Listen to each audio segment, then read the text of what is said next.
2023 is already behind us, but it is still far from being talked about. After talking about the best songs and albums by male seiyuu, artists and 2D music projects released last year, it's time to cover the albums that I feel were completely overlooked. Yet, they are awesome and deserve all your love and attention. Let's kick off this episode of Seiyuu Lounge.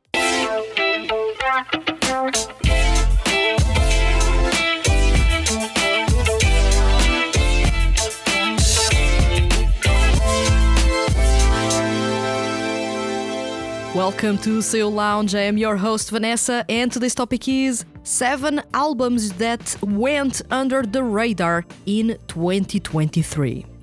As much as I love to talk about the most impressive and buzzworthy CDs released, I also love to talk about the hidden gems that very few people paid attention to in 2023. And there were plenty of awesome singles that ended up not performing well on the charts. Some didn't even get to enter Oricon's top 50, others struggled for visibility since the start, but the quality was there. These are the 7 albums and singles that went under the radar in 2023. Lolodi, Nothing. Those who follow my work at The Hand That Feeds HQ or even on this podcast will be aware that I am a big advocate of Lolodi. And it is with good reason. There is no group like them out there, no other 2D group that either sounds or feels like Lolodi does. The quality of their music, the vocals, and the unreal matchup of Toshiki Toyonaga, Shunsuke Takeuchi, and Daiki Yamashita with the genius composer Takeshi Hama make this group soar. And that's not all. Storytelling plays a big role in their music and how the listener ends up interacting with their music. In 2023, the group released Nothing, one of the 3 CDs released in the year within the Think of Me CD series. And it was mind-blowing. Despite the abstract nature of the concept, Nothing comes to life through a collection of songs that leave a unique impression and beckon listeners to return for more. The performances, particularly in those desolate soundscapes, are exceptional. With minimal elements at play, the trio's voices stand out, crafting beautiful nightmares amidst the darkness. After all these months, Nothing keeps on impressing me for how a seemingly abstract concept such as nothing gained life in such a beautiful yet tragic way. Lolodi delivers haunting performances that linger with the listener long after the music ends. I know for sure that I am still talking about it to this day. Takuyaguchi with Pizza Sushi Planet Walking. Takuyaguchi has been searching for a sound, a style, and a voice that is unique to himself as a solo artist. And it seems that in Pizza Sushi Planet Walking, he found those. Despite the quirky title, the single is filled with interesting songs, different sides to Takuyaguchi as a solo artist, and best of all, a sound and voice that sounds more comfortable than ever. Pizza Sushi Planet Walking is characterized by its relaxed and mature vibes. It showcases the gradual growth of a solo artist right before the fans' eyes and ears, leaving me filled with anticipation for what's to come in the next CDs. This single shows that Takuyaguchi is carving out his unique identity as a solo artist, setting himself apart from his previous work in 2D music projects, as well as his first 2 solo CDs. His delivery, distinctive style, and evident confidence in this release serve as promising indicators that he may have discovered his artistic voice, and that's amazing. To add to these, the fusion of clean, emotive singing and stylish laid-back rap, alongside his warm, mid-toned vocals, is a perfect match that shines and that I want to hear more of in the future. This single may have gone under the radar for many people, but for me, it was one of the highlights, if not of the year itself, at least in Takuyaguchi's solo career. Gakuto Kajiwara with Jinsei no Life. While I was expecting something more substantial coming from Gakuto Kajiwara, what he delivered with Jinsei no Life was more than enough to bring this album into the list of underrated releases in 2023. Yes, this is a conventional CD, and yes, there is nothing impressive going on in here, and yes, Gakuto Kajiwara could have shown much more to his fans. However, was it really necessary to do something out of the box? Was it necessary to be impressive at any given moment? Isn't Gakuto Kajiwara's whole thing as a solo artist to release feel-good music with an acoustic touch? Well, Jinsei no Life is, as a whole, an album that feels like a warm blanket on a cold day. It is comforting, sweet, and warm.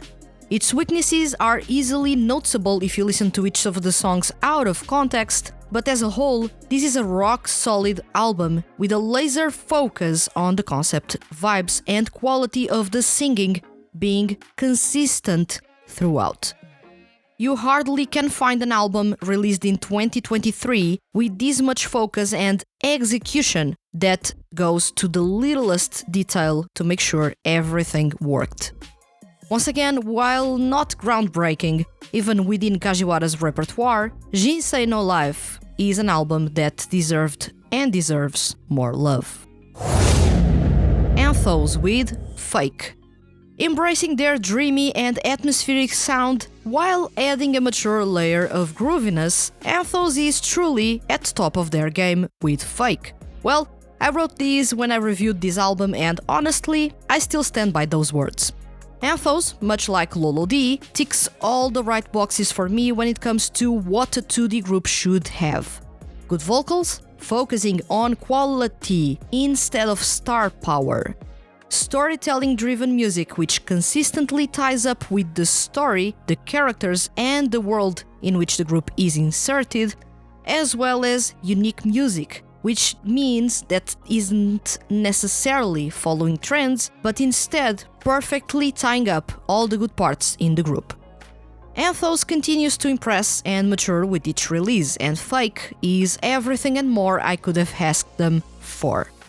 The groovy vibes were taken to a whole new level. Their ethereal chill-out EDM sound blended with tropical house and disco influences, making the leading track, Fake Veil, an absolute banger ready for the dance floor. Regret, on the other hand, is a whole different experience. An experience I fell in love with. An experience I want to relive again and again. I've talked extensively about how this was one of the songs that instantly caught my attention, and is one of the best of 2023, but I feel it's never enough to mention it.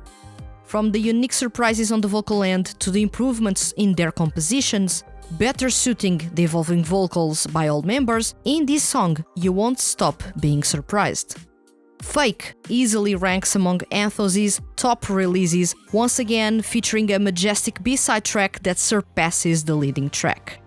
Embracing their dreamy and atmospheric sound while adding a mature layer of grooviness, Anthos is truly at top of their game in this album, and I would have loved that more people would have found it as charming and groundbreaking as I did. Makoto Furukawa with Place Your Bets.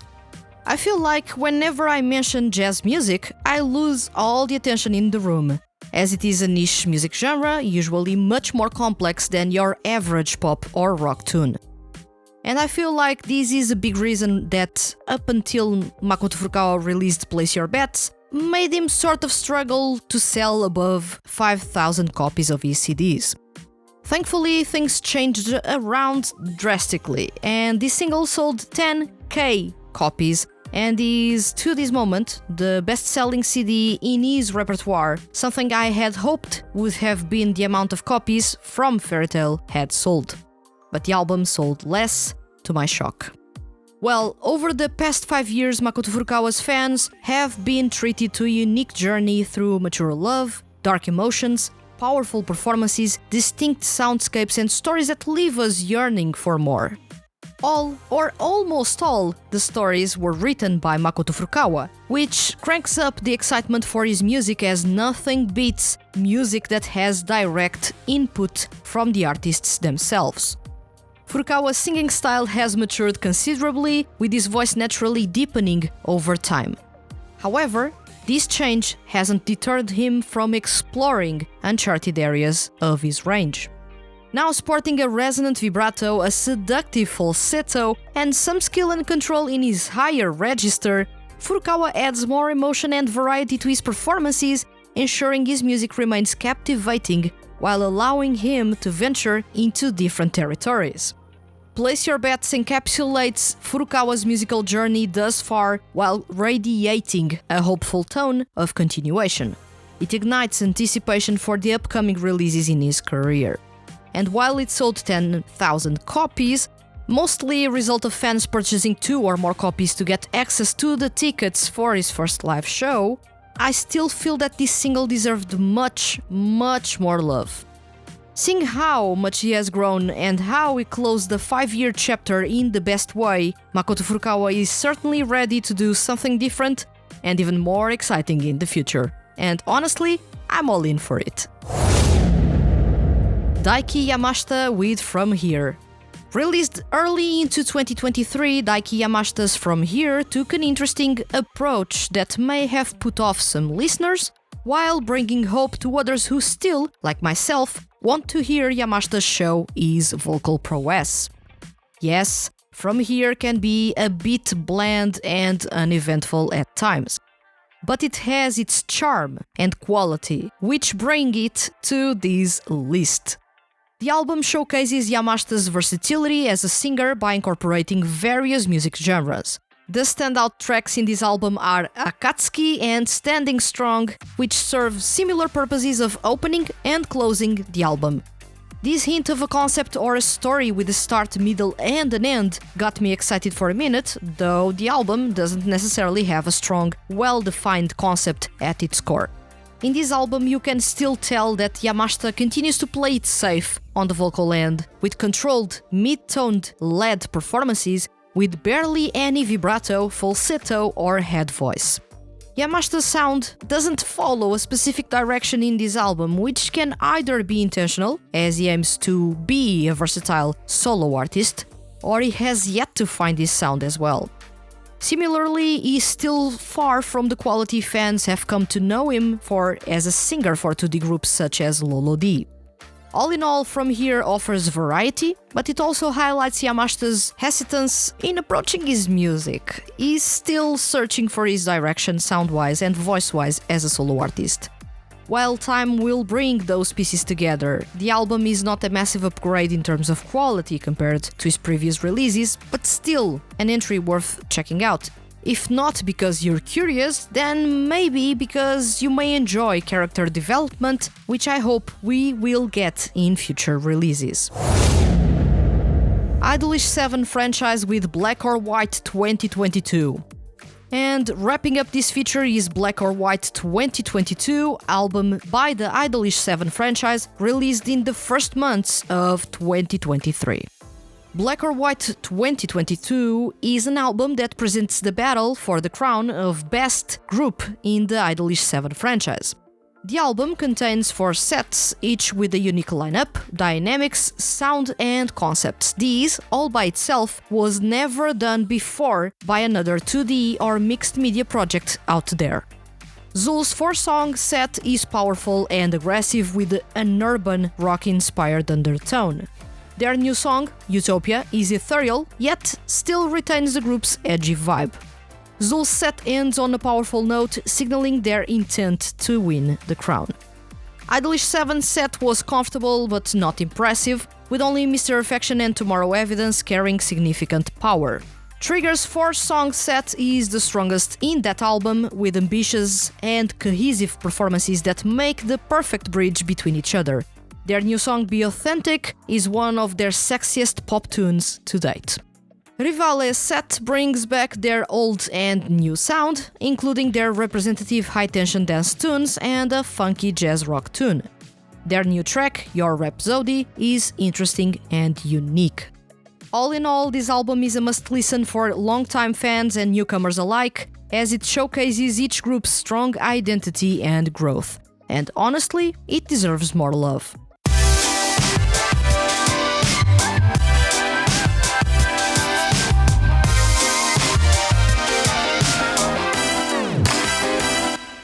These are just some of the various CDs I loved in 2023 that unfortunately may have not been on your radar, may have not sold that well, or may simply have niche music genres or performances, but that, in my eyes and ears, fully deserve the spotlight in more ways than one.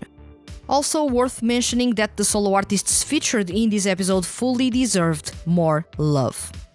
In a way, I hope this episode has made you curious about checking them out and giving their music or their performances a chance.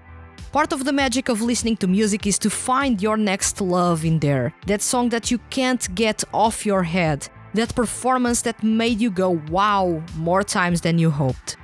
I hope you find that in some of the CDs I mentioned in this episode. Now tell me, which albums or singles released by male seiyuu, artists or 2D groups in 2023 do you feel were underrated and why? Let me know in the comments on YouTube or Spotify, and remember, leave your comments as complex or as simple as they may be, and you can be featured on upcoming episodes of Seiyuu Lounge. If you enjoyed this episode and don't want to miss the Hand That Feeds HQ's weekly male seiyuu and music-related content, hit the subscribe button. And if you are listening to this episode on a podcast listening platform, please consider following the podcast and leaving a review. Leaving a review is really simple and helps other people find this podcast and fall in love with male seiyuu artists and 2D groups.